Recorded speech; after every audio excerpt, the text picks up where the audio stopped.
Pactemos por la vida y por la paz. Un programa de la Comisión Interétnica de la Verdad de la Región Pacífico, la Coordinación Regional del Pacífico y la Agenda Eclesial Regional de Paz. Hoy presentamos Implementación integral del Acuerdo Final para la Terminación del Conflicto y la Construcción de una Paz Estable y Duradera. Pactemos por la vida y por la paz. Respeto a la vida, respeto a la igualdad.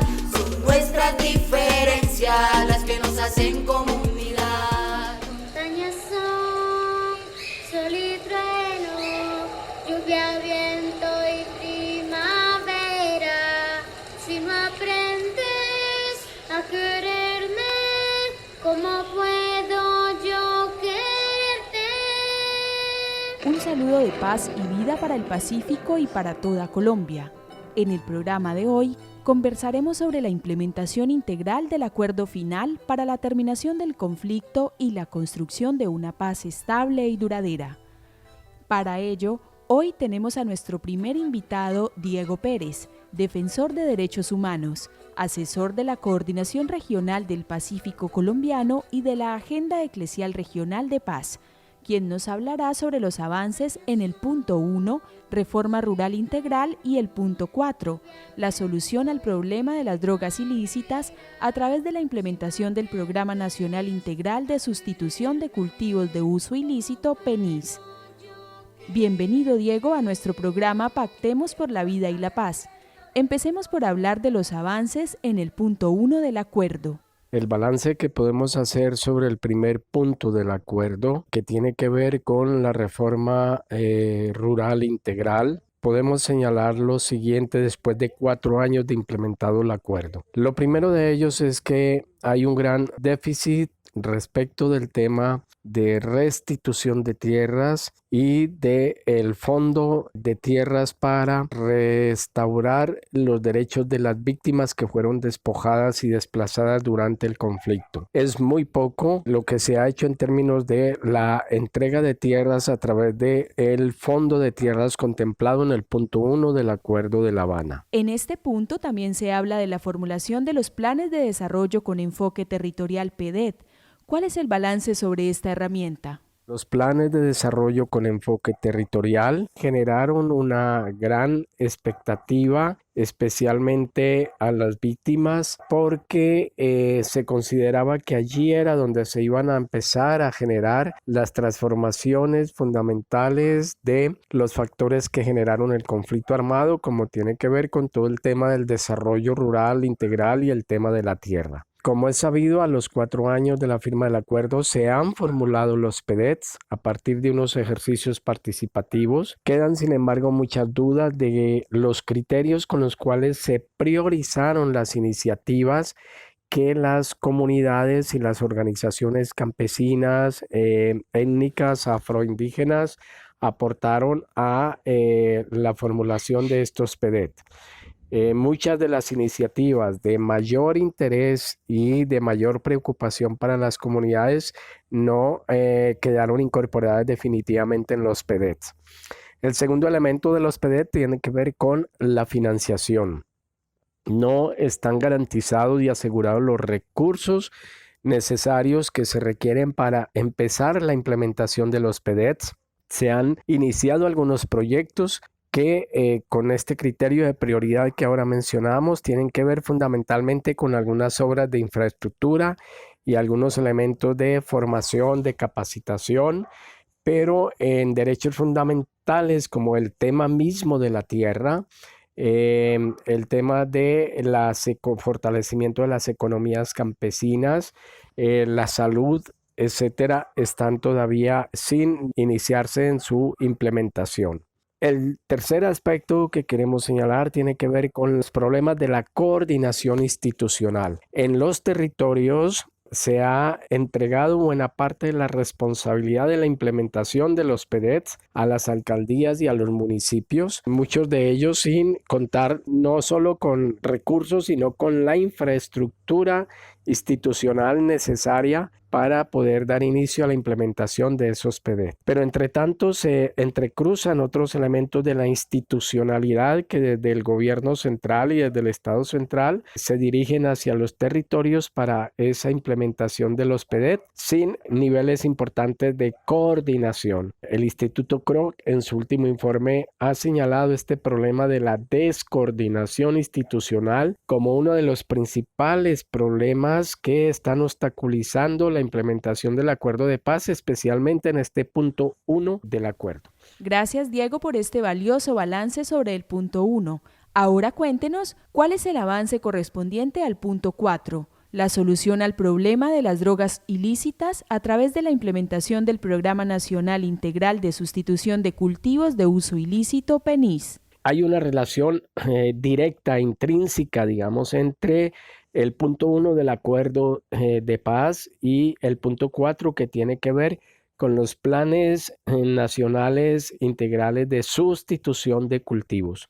Hay que ver relacionados estos dos aspectos y sobre todo señalar que el cambio en la política ante la lucha contra las drogas en el gobierno del presidente Duque, bajo la influencia y la imposición de los Estados Unidos, ha vuelto a prácticas que ya de alguna manera se estaban empezando a superar. La primera de ellas es el tema relacionado con las fumigaciones y la aspersión aérea y la erradicación forzada. Se estaban haciendo ejercicios de concertación entre las comunidades y las instituciones locales, alcaldías, etcétera, para elaborar acuerdos de erradicación manual y sobre todo de que la sustitución de los cultivos se diera efectivamente a través de proyectos sostenibles definidos por las comunidades que permitieran pasar de la economía ilegal a economías sostenibles y economías propias. Esto entonces ha contado por un lado con la dificultad de volver a las prácticas de aspersión aérea, a las prácticas de erradicación forzada. El segundo aspecto que tiene que ver con los PNIS es el incumplimiento de los acuerdos que ya se habían firmado, incluso durante la fase de negociación del acuerdo de paz, sin que todavía se hubiera culminado la firma final del acuerdo. Ya el gobierno del presidente Santos había iniciado con varias comunidades la concertación de planes de sustitución. Ni el gobierno de Santos ni el gobierno de Duque han cumplido a los campesinos, a los afro, a los indígenas, a las comunidades con las cuales se concertaron esos planes. Se hicieron acuerdos que generaron grandes expectativas de recursos, de apoyos para proyectos económicos y emprendimientos que no se han cumplido en absoluto. Y finalmente, se ha agudizado el conflicto en los territorios en la medida en que fundamentalmente la erradicación forzada se hace con una presencia militar que ha generado nuevos conflictos con las comunidades de manera directa y los erradicadores, pero por supuesto también en la confrontación con los actores armados que persisten en el territorio. Entonces, finalmente, estos elementos centrales que se consideraban elementos sustanciales para la construcción de la paz territorial, el día de hoy se han convertido paradójicamente en factores de nuevas conflictividades. Gracias, Diego, por este contexto relacionado con los avances en el punto 1 y el punto 4 en estos 4 años transcurridos desde la firma del acuerdo de paz. Más adelante volveremos a conversar con usted, pues invitamos también a Adriana Arboleda, abogada, quien ha sido directora de la Corporación Jurídica Libertad y quien nos hablará sobre los avances en el punto 5 del acuerdo relacionado con el Sistema Integral de Verdad, Justicia, Reparación y No Repetición. Bienvenida, Adriana. Cuéntenos, por favor, ¿cuál es el balance de estos 4 años desde la firma del acuerdo? A 4 años de la implementación del acuerdo de paz, hay un balance que se puede hacer frente al Sistema Integral de Verdad, Justicia y Reparación en logros y avances significativos, pero también grandes desafíos que quedan para los próximos años. ¿Qué le parece, Adriana, si empezamos por los logros identificados? En primer lugar, hay que decir que el sistema es uno de los logros más importantes del acuerdo de paz, que garantiza que efectivamente las víctimas estén en el centro de la paz y que se puedan reconocer sus derechos a la verdad, a la justicia, a la reparación y sobre todo a las garantías de no repetición. Los 3 mecanismos del sistema más importantes tienen un desarrollo importante. Esto es la Comisión de la Verdad, la Unidad de Búsqueda de Personas Dadas por Desaparecidas y la Jurisdicción Especial para la Paz.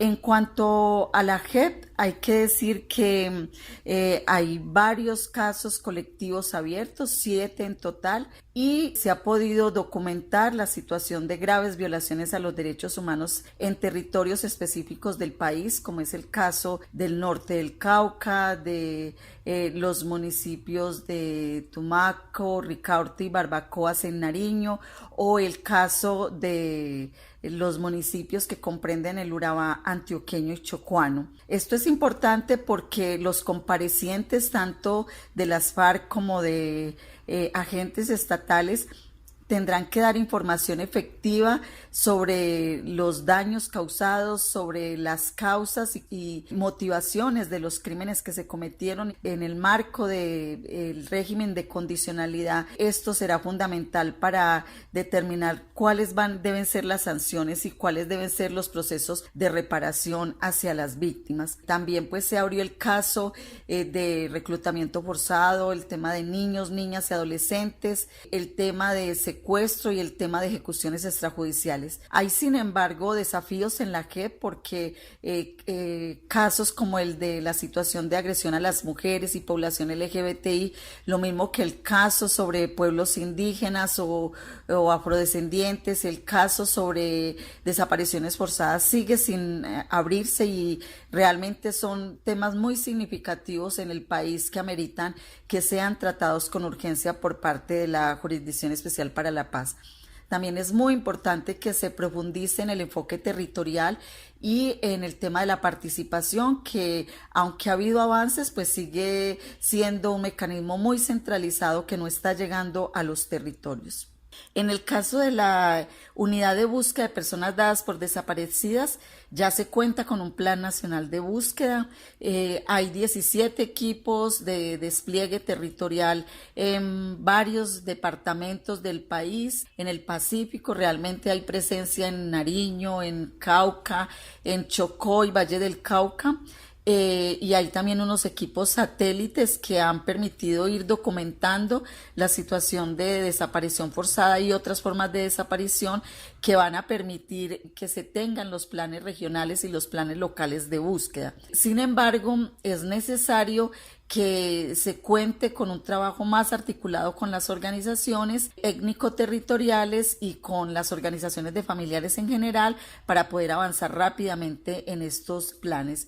Es muy importante también pensarse en una estrategia frente a los casos nuevos que están sucediendo después de la firma de los acuerdos para que haya mecanismos de prevención y también para que la unidad pueda atender estos casos, lo cual ameritará que en los próximos años se discuta la posibilidad de una reforma constitucional para que la unidad deje de ser un mecanismo transicional y pase a ser un mecanismo permanente. Finalmente, la Comisión de la Verdad pues avanza en su informe, tiene, digamos, pese a la pandemia, ha logrado recoger información.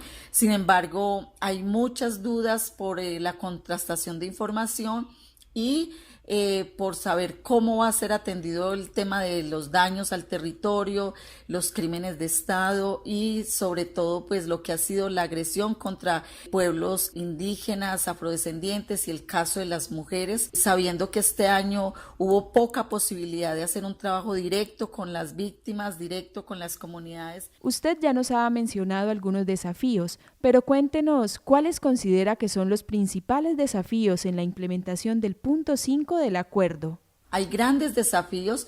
Creo que el más importante es poder discutir cómo se garantizan los derechos de las víctimas en medio de una situación que sigue siendo grave, de graves violaciones a los derechos humanos, de una situación en los territorios de mucha agresión, de mucha violencia, lo que pues está dificultando que se pueda avanzar en los derechos, además con una realidad compleja de nuevas victimizaciones, de nuevas acciones en contra de la población, lo que genera grandes desesperanzas para las comunidades que sin embargo pues siguen resistiendo y siguen proponiendo caminos para hacer efectivo la verdad, la justicia y la reparación, y sobre todo que las posibilidades de que los crímenes de los cuales han sido víctimas no se vuelvan a repetir. Muchas gracias, Adriana, por este aporte a nuestro programa radial Pactemos por la Vida y la Paz, y por brindarnos este interesante análisis en relación al sistema de verdad,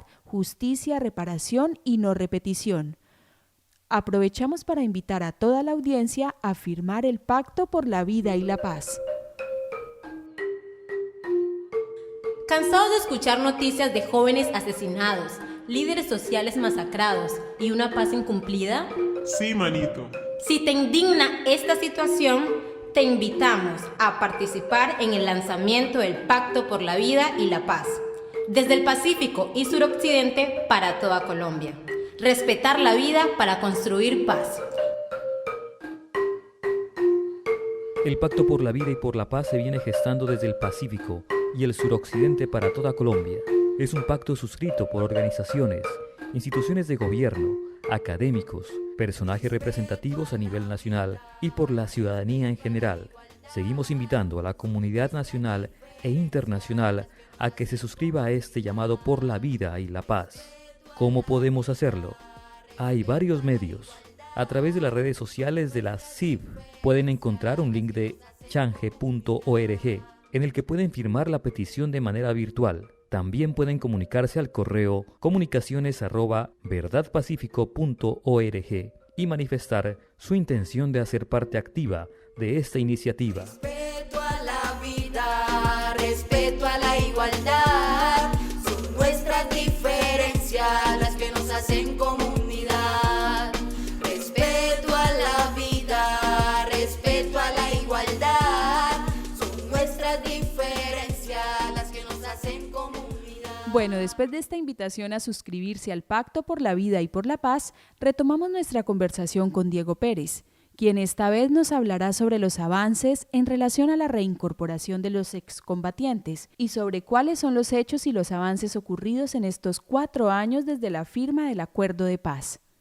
Nuestro balance del punto del acuerdo de paz que tiene que ver con la reincorporación a la vida civil de los firmantes del acuerdo de paz después de 4 años de la firma de este acuerdo es el siguiente. En primer lugar, los logros que se han obtenido hasta la fecha tienen que ver fundamentalmente con los recursos que se habían acordado y definido para los firmantes del acuerdo, relacionados fundamentalmente con el aporte económico para los primeros meses de sobrevivencia, en términos de gastos básicamente alimentarios y de vivienda de los firmantes del acuerdo. El punto que tiene que ver con los proyectos productivos y emprendimientos se han implementado especialmente en lo que tiene que ver con emprendimientos individuales, y el gran déficit es el que tiene que ver con los emprendimientos colectivos y con los proyectos colectivos, que es uno de los puntos fundamentales en el acuerdo, pero también una de las principales aspiraciones de la población de las FARC que firmaron los acuerdos. El que pudieran organizarse en cooperativas, en asociaciones productivas, en distintas formas de organización para generar e impulsar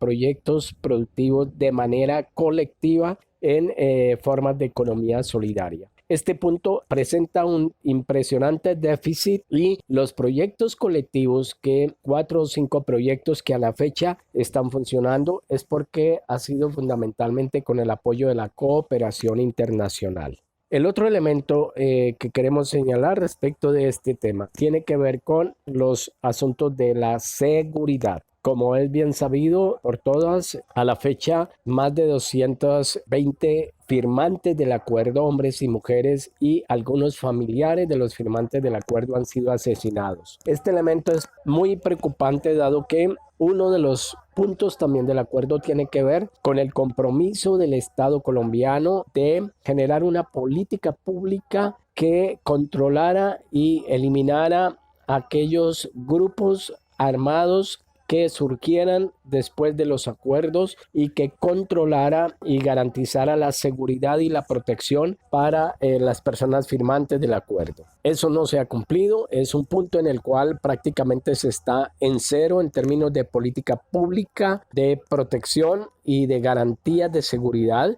que más allá de los chalecos o de los carros blindados que se les pudiera dar a algunos de los firmantes del acuerdo, especialmente a la comandancia, no se ha cumplido con el punto del desmantelamiento de esas estructuras paramilitares, de esos grupos armados al margen de la ley que con motivo del acuerdo coparan los territorios que habían sido dejados por las FARC. Aquí hay entonces una gran deficiencia cuyo resultado es la muerte, el asesinato, las amenazas e incluso desapariciones de varios firmantes del acuerdo en sus diferentes lugares donde se encuentran. El tercer aspecto tiene que ver con la situación de los espacios territoriales de reincorporación. Estos espacios presentaron grandísimas deficiencias, no solamente en términos de seguridad, sino de la infraestructura que se había acordado y que debía ser diseñada y construida para que la población firmante del acuerdo pudiera vivir dignamente y hacer su proyecto de tránsito a la vida civil. Por no contar con esas condiciones, muchas de las personas que estaban en los ETCR decidieron salir a buscar, algunos de ellos, las mejores condiciones para su vida en otros lugares y otros a crear sus propios puntos de reincorporación donde ellos mismos pudieran garantizarse la seguridad dado lo que estaba sucediendo en los ETCR. Eso implica que en este momento entonces hay algunos ETCR que están funcionando, pero la gran mayoría de ellos se encuentran o con muy poca población en proceso de reincorporación o finalmente sin población porque se trasladaron a los nuevos puntos que fueron definidos por la misma población de las FARC. Y finalmente, respecto de este tema de la reincorporación, no se ha construido a la fecha unos acuerdos importantes y unos diálogos horizontales entre las comunidades de acogida y la población firmante del acuerdo. Es entendible que existen resistencias, que existen tensiones en muchas de las comunidades por todo lo que sucedió durante el conflicto, pero debía haberse previsto y desde el Estado se debía haber impulsado también espacios para esa concertación y ese diálogo entre la población en proceso de tránsito hacia la vida civil y las comunidades, entendiendo además allí un asunto muy importante, y es que esos procesos de reincorporación a la vida civil se dan en territorios que no solo fueron víctimas del conflicto, sino en territorios que hoy continúan en disputa por otros actores armados, pero donde, como ya se dijo respecto del punto 1, el Estado no ha garantizado las condiciones para poder socioeconómicamente y culturalmente vincularse a estos territorios en la perspectiva de desarrollar sus proyectos de vida. Gracias. Muchas gracias, Diego, nuevamente por su intervención, con la que cerramos esta primera entrega de nuestro programa radial Pactemos por la Vida y por la Paz. Agradecemos a nuestros dos invitados por los aportes entregados en el programa de hoy, que nos ha puesto en contexto un panorama sobre la implementación integral del acuerdo final para la terminación del conflicto y la construcción de una paz estable y duradera. Invitamos nuevamente a todos y todas a suscribirse al Pacto por la Vida y la Paz a través de las redes sociales de la Comisión Interétnica de la Verdad de la Región Pacífico y del correo electrónico comunicaciones@verdadpacifico.org. Cerramos el programa con la música urbana de Afromitú, que nos trae esta interpretación de paz desde Tumaco. Muchas gracias por acompañarnos y nos escuchamos la próxima semana. En lo corrido del año 2020 han sucedido 47 masacres.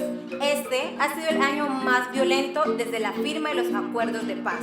Tan solo en agosto ocurrieron 13 incidentes que dejaron 58 muertos. ¿Hasta cuándo, Colombia? Firmemos el acto por la paz y por la vida. Respeto a la vida, respeto a la igualdad. Son nuestras diferencias las que nos hacen comunidad.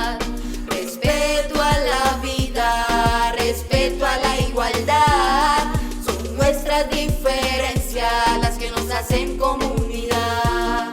Me presento, yo vengo del Pacífico, donde se lucha día a día contra los políticos corruptos y contra la pobreza, que por ser de donde somos es la carga que más pesa. La violencia no se queda atrás, tantos secuestros y muertes que siento ya no poder más. Ahora hablemos de este acuerdo que supuestamente hicieron, donde nos prometían paz y nunca nos cumplieron, pero nada entendimos, se confirma, se cancela, y de tantas promesas solo quedaron secuelas.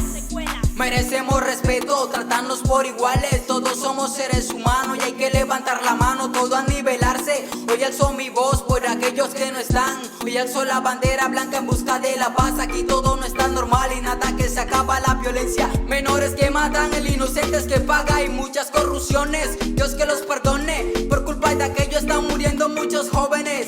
Respeto a la vida, respeto a la igualdad. Nuestras diferencias las que nos hacen comunidad. Respeto a la vida, respeto a la igualdad. Son nuestras diferencias las que nos hacen comunidad. Colombia diferente, Colombia resistente. Señor presidente, están matando a nuestra gente. Colombia diferente, Colombia resistente. Señor presidente, están matando a nuestra gente. Quiero caminar, ser libre y vivir. Que no me silencien por tratar de exigir derechos que todos tenemos al nacer, pero el mundo entero quiere desconocer. Madres, tías, hijos y abuelos siguen esperando a aquel que no ha vuelto. Voces apagadas, recuerdos olvidados, nada en nuestra historia hasta ahora ha cambiado. Mi pueblo, el racismo nos mata, la indiferencia es más letal que un arma. Negros en un agua en vera, unámonos para vivir de otra manera. La violencia no solo es directa, también el abandono nos afecta. Alcaldes ausentes, escuelas sin niños, así se vive en el Cauca, Chocó y Nariño. Retomemos los diálogos, porque como sociedad civil sabemos que la palabra es más potente que un fusil, que un fusil, que un fusil, que un fusil. Respeto a la vida, respeto a la igualdad. Son nuestras diferencias las que nos hacen comunidad. Respeto a la vida, respeto a la igualdad. Son nuestras diferencias las que nos hacen comunidad. Escuchen el clamor de mi pueblo querido. Durante tantos siglos que hemos sufrido el abandono de esta nación desigual, nos sentimos fuera de la atención nacional. Tremendas tasas de desempleo y pobreza, falta de carretera y hospitales, qué tristeza. Los jóvenes vemos un futuro oscuro, por eso entre todos tenemos que darle duro. Falta de diálogos y de soluciones, líderes asesinados en nuestras regiones. Sueños, metas, trabajos e ilusiones apagadas por gobiernos de malas decisiones. Desmovilizados apostándole a la paz, entregaron sus armas sin garantías de seguridad. Yo, desde el Pacífico y suroccidente para toda Colombia, ya tú sabes, Afro Me Too, una vez más, destapando los ojos con la verdad, la conciencia, decimos no a la violencia. Andre Music on the beat, Way Rommel de produce, Afro Music Studio. Nuestras diferencias las que nos hacen comunidad.